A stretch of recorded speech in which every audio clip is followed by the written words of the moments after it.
Hi everyone, Bahar Zand here. And today's video is about types of analytics that are also being used in business analytics. There are four main type of analytics: descriptive analytics, prescriptive analytics, predictive analytics, and diagnostic analytics.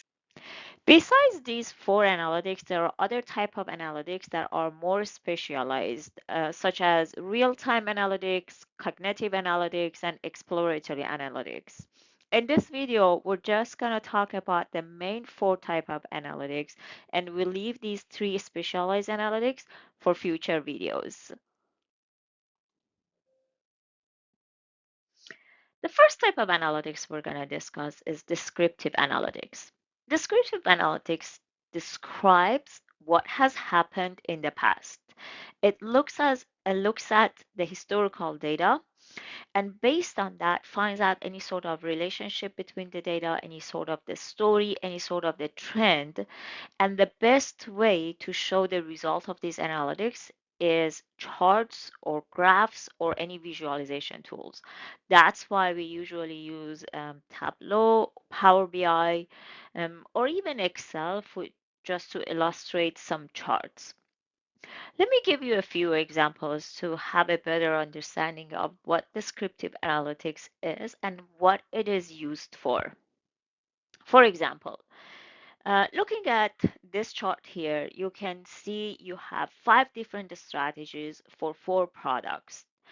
This chart shows you that the best strategy for example, for your product D was a strategy number four. If you look at the chart, you can easily identify that product D in a strategy by using a strategy 4 had the highest sales, whereas for the same product we approached another strategy in a strategy 5, and our sales for that product actually is much lower.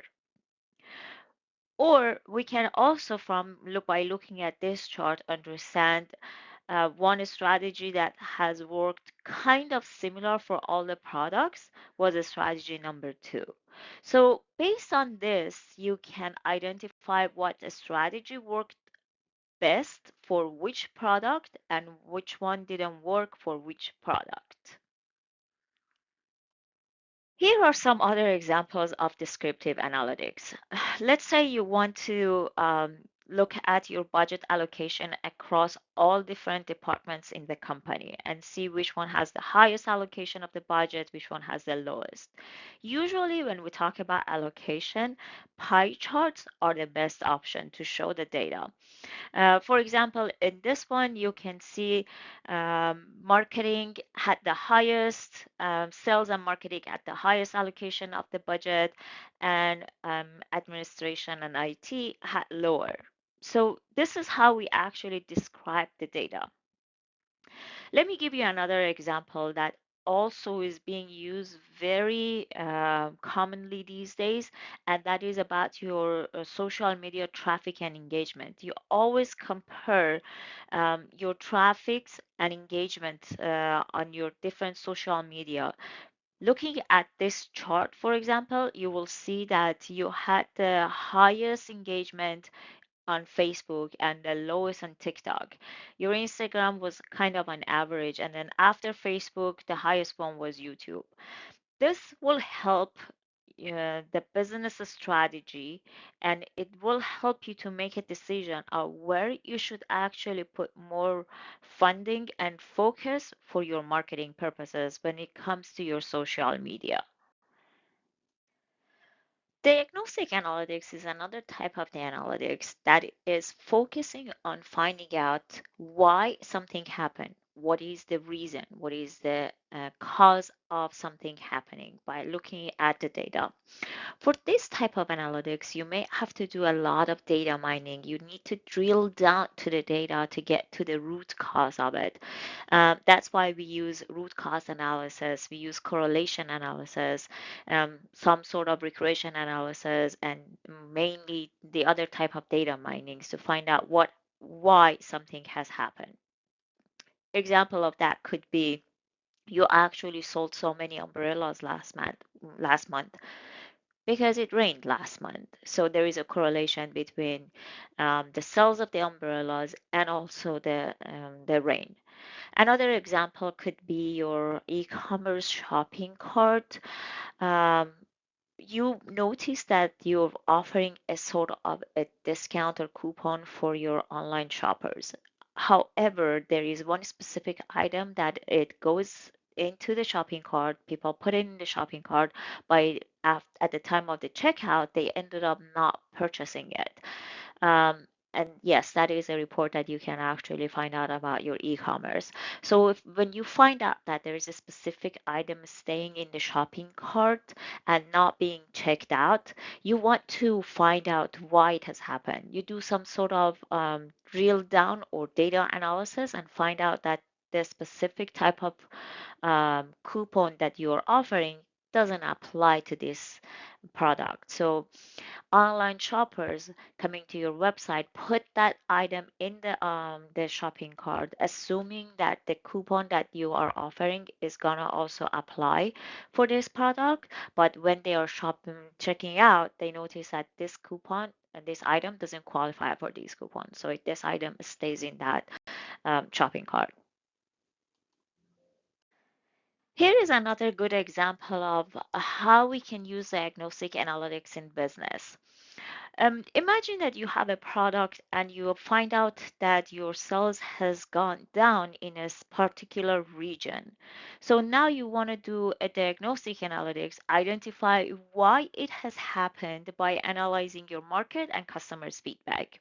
When you do analyze your market, you find out that there is a competitor that is selling the same particular item with a lower price. That caused you competition, and people are now going to buy that item from your competitor.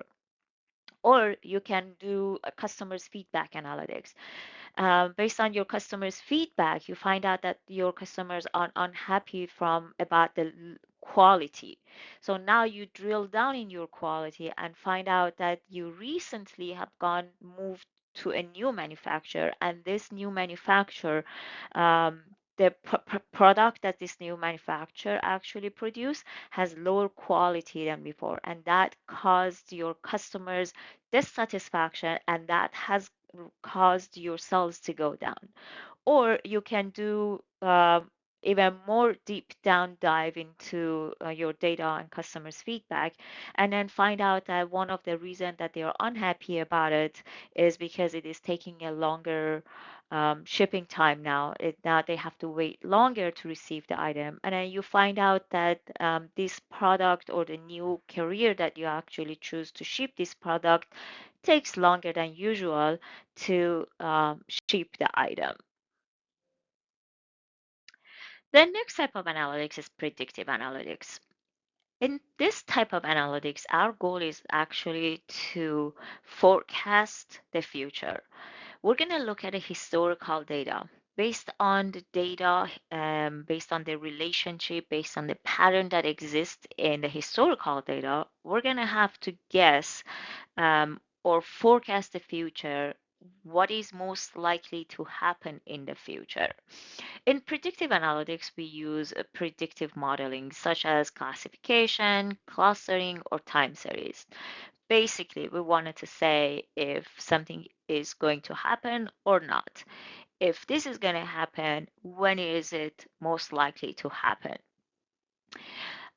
We can use different type of statistical modeling. We can use machine learning and even AI to do predictive analytics. Let's look at a few examples of predictive analytics and how it is used in business analytics. One of the very common uses of predictive analytics is in marketing.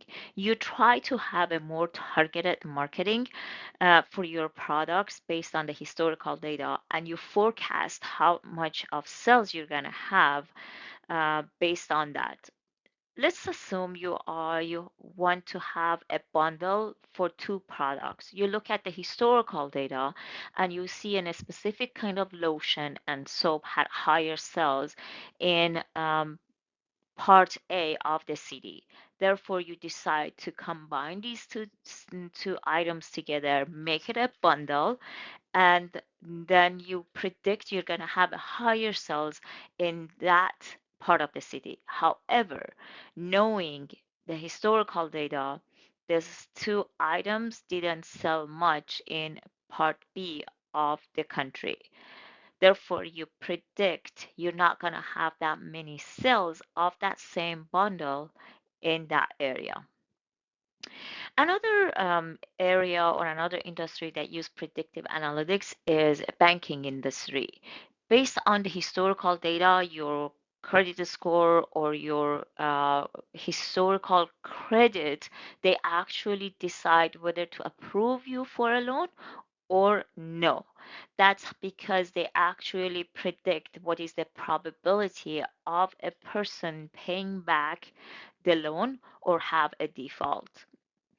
Another example of it in, of course, sales is you can just easily forecast your sales for the future. You know, like in spring, you're going to have this much sales, or you're in spring, you're going to have this much of a store traffic, and then therefore you need to have more staffing for your store.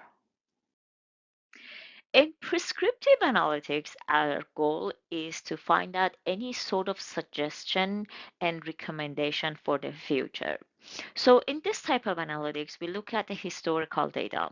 We actually see what has happened in the past, why it happened, then we forecast what is likely to happen in the future, and finally, we come up with a suggestion of what is the best thing to do. So, in this type of analytics, we actually covered descriptive analytics with diagnostic analytics and predictive analytics. So, the prescriptive analytics actually covers all the other type of analytics. Few examples of this type of analytics can be inventory management.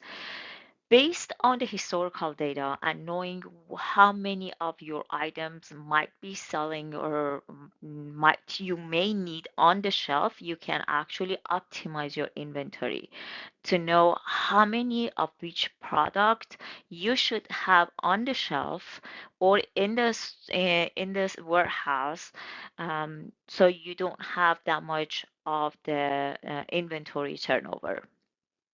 Another example of predictive analytics or prescriptive analytics is the recommendations that you will see in Netflix. Based on the videos or movies or TV shows that you watched in the past and whether you give them a feedback you liked it or not, um, Netflix identify that what you may like in the future and prescribe it to you. Recommend a certain type of a movie or TV show to you. And that is another type of the prescriptive analytics. Let's note that Netflix is a very data-oriented company.